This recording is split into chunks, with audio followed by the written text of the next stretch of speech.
जी बिल्कुल, देखिए उत्तर प्रदेश की जो बची हुई सीटें हैं उसमें Raebareli seat high profile seat है और लगातार मंथन उस सीट को लेकर भी किया जा रहा है और सहयोगियों को पहले ही बीजेपी ने सीटें दे दी हैं। अब जो बची हुई सीटें हैं उस पर मंथन चल रहा है कि कौन कौन से प्रत्याशी उतारे जाए, क्योंकि शांतनु आपने पहली सूची देखी थी भारतीय जनता पार्टी के कि सांसदों के टिकट नहीं काटे गए थे, लेकिन दूसरी सूची जो उत्तर प्रदेश की आएगी यानी तीसरी सूची भारतीय जनता पार्टी की आएगी उसमें कई सांसदों के टिकट काटे जाएंगे, इसीलिए लगातार मंथन हो रहा है। आप दूसरी सूची को देखिए, बिहार शामिल नहीं है क्योंकि बिहार में लगातार जो सहयोगी पार्टियां हैं उनको लेकर मंथन जारी था। आपसे थोड़ी देर पहले चिराग पासवान राष्ट्रीय अध्यक्ष से मिले हैं, बंटवारा हो रहा है सीटों पर, अब डील फाइनल हुई है। उसके बाद जो केंद्र चुनाव समिति की बैठक होगी उसमें कहा जा सकता है कि उत्तर प्रदेश, बिहार, इसके साथ ही जो अलग अलग और प्रदेश है जिनकी सूची अभी नहीं आई है, जो सीटें बची हुई है,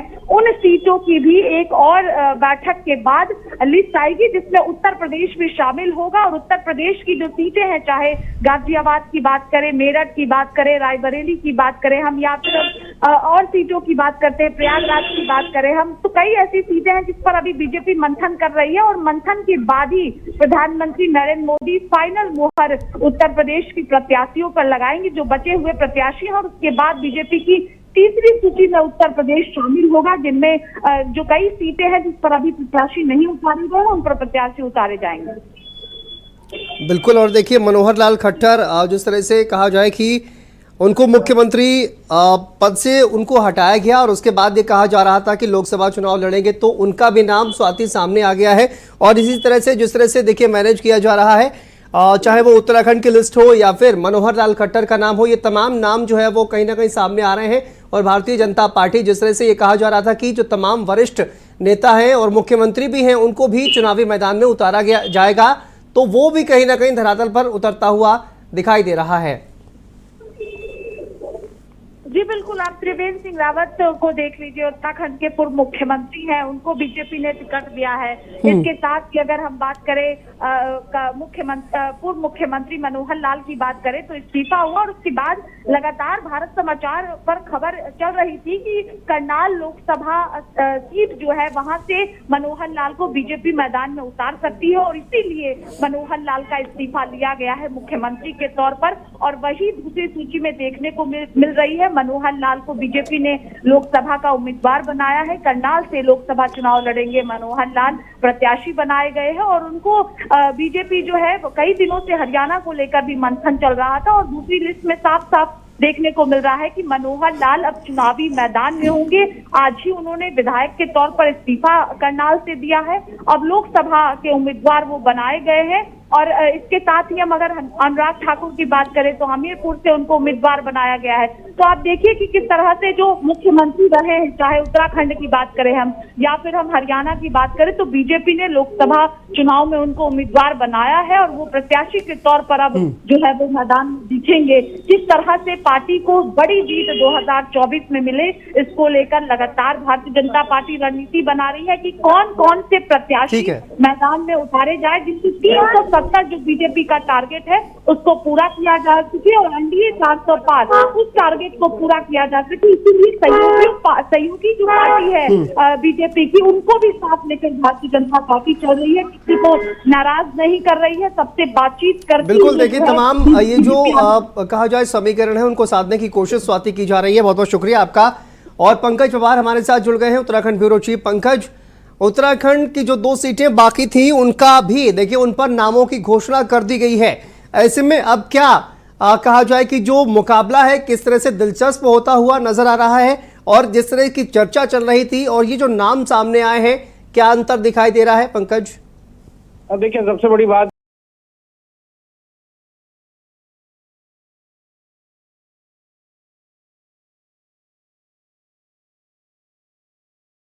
माना जा रहा था तो वो खत्म हुआ है और अब वो फिर से संसदीय जो प्रक्रिया है उसमें शामिल होते हुए नजर आ रहे हैं और उनको जो है हरिद्वार से रमेश पोखरियाल निशंक, जो पूर्व केंद्रीय मंत्री, पूर्व मानव संसाधन मंत्री, बड़ा नाम था, उनको उनका टिकट काट कर त्रिवेंद्र सिंह रावत को टिकट दिया गया है। ये अपने आप में एक बड़ी खबर है और रावत समर्थकों में पहले से ही वहां पर सक्रिय हो गए थे, यानी उन्हें संकेत मिल चुके थे कि वो वहां पर चुनाव लड़ने के लिए तैयार रहे।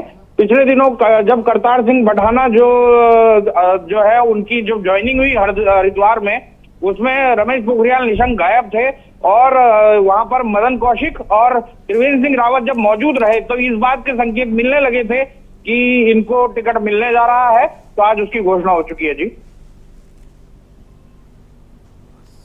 बिल्कुल, देखिए पंकज, लेकिन देखिए लिस्ट हम आपको दिखा रहे हैं कि किस तरह से कर्नाटका की ये लिस्ट है जो जारी की गई है और आपके बता दें कि जिस तरह से तमाम जो बड़े नाम हैं उनकी भी घोषणा की गई है। तो लिस्ट में देखिए, और सबसे बड़ा नाम, ये जो 72 नामों की घोषणा की गई है, जिनमें सबसे बड़ा नाम कहा जाए कि जो तमाम मंत्री हैं, चाहे वो अनुराग ठाकुर हो, इसके अलावा पीयूष गोयल का नाम भी इस 72 नाम प्रत्याशियों की जो घोषणा की गई है इसमें पीयूष गोयल का नाम भी शामिल है। और इसके अलावा देखिए अनिल बलूनी का नाम भी इसमें शामिल है और इसके साथ साथ त्रिवेंद्र सिंह रावत का भी इसमें नाम शामिल है। पीयूष गोयल मुंबई उत्तर से चुनावी मैदान में नजर आएंगे और इसके अलावा नागपुर से जो केंद्रीय सड़क परिवहन मंत्री हैं नितिन गडकरी, उनको चुनावी मैदान में उतारा गया है। तो पूरी तरह से कहा जाए कि भारतीय जनता पार्टी ने एक जो सामंजस्य है वो बनाने की कोशिश की है।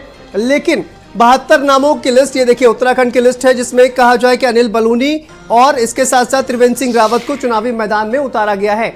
तो ये पूरी तरह से अब भारतीय जनता पार्टी की तरफ से उत्तराखंड की जो 5 नाम है उनकी घोषणा कर दी गई है। लेकिन उत्तर प्रदेश की अगर बात की जाए तो उत्तर प्रदेश की अभी भी कहा जाए कि उत्तर प्रदेश में जो 29 नाम है उनका अभी तक इंतजार सभी जो पार्टियां हैं वो भी कर रही हैं, भारतीय जनता पार्टी के तमाम प्रत्याशी कर रहे हैं और ये जो इंतजार है आखिर कब खत्म होगा ये देखना अपने आप में दिलचस्प होगा।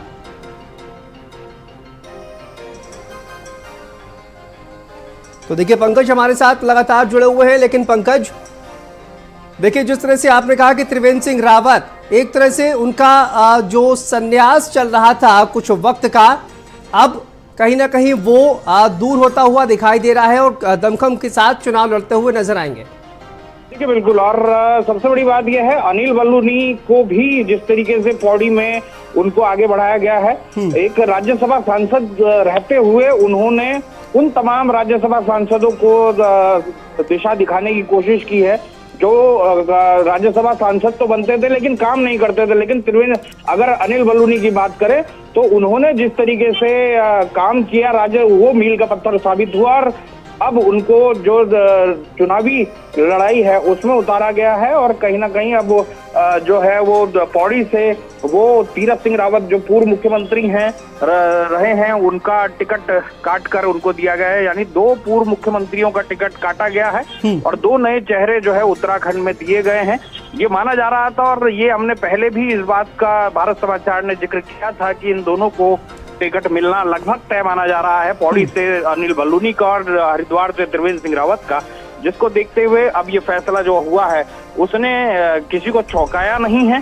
कहीं ना कहीं इन्हीं दोनों के नाम तैयार थे और अगर तीरथ सिंह रावत और रमेश पोखरियाल निशंक को टिकट मिलना होता तो शायद पहली ही लिस्ट में मिल गया होता और अगर उनका नाम नहीं था इसीलिए जो है लिस्ट रोकी गई थी। पहले 3 नाम घोषित हो चुके थे, अब ये 2 नाम भी घोषित कर दिए गए हैं जी।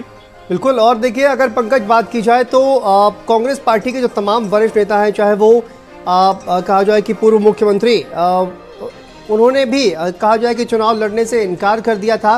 कांग्रेस के कई वरिष्ठ नेता जो हैं वो इनकार करते हुए नजर आए थे, जिसके बाद ये जो पूरा अब चुनावी जो मुकाबला है वो दिलचस्प होता हुआ नजर आ रहा है क्या पंकज?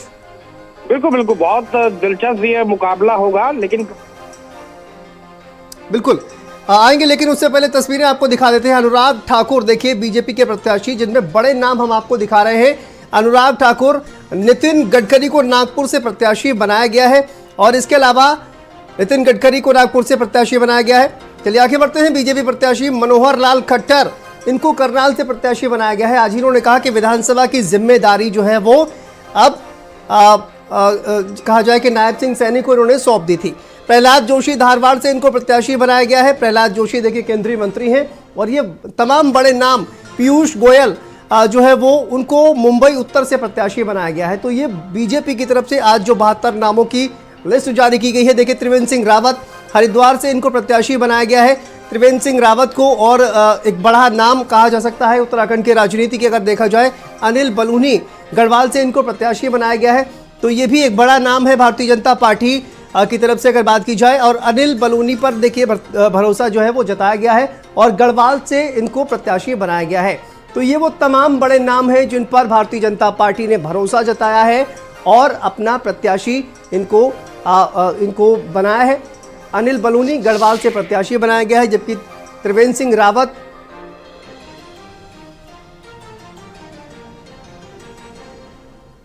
तो देखिए त्रिवेंद्र सिंह रावत को भी चुनावी मैदान में उत्तराखंड से उतारा गया है।